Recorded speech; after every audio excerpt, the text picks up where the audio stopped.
Well, a stormy week in Brussels, outside with the rain and the wind, and inside with all the debates going on over the budget and the 5-year budget that we hope will be settled soon so that we can get the money we need coming to Wales.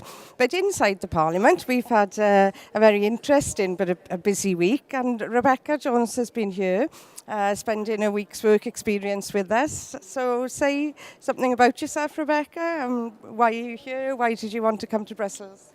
Well, I'm a second-year student at Bangor University studying law with French, and I thought it would be a good experience to come here to Brussels to see how the EU works practically. Yeah, and what kind of things have you been doing here? I've been in various committees and seeing how the MEPs vote. I went to a committee yesterday on the children's vaccinations, which was really interesting considering the measles outbreak in Wales at the moment. And I'm also quite shocked at how many letters MEPs receive from constituents worried about different things in the world at the moment. All kinds of things, of course.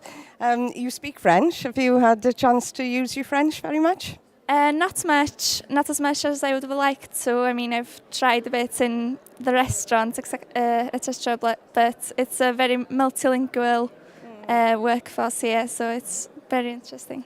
Quite a bit of Welsh as well with us. So what's the next step for you now? What are you going to do? You're leaving here today. What's next for you in your career? Well, I'll be going to Toulouse for my year abroad next year.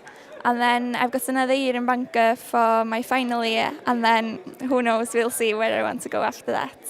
Well, let us know if you'd like to come back here to visit, or even maybe to come back and work in the Parliament one day. So thank you very much. Thank you for having me.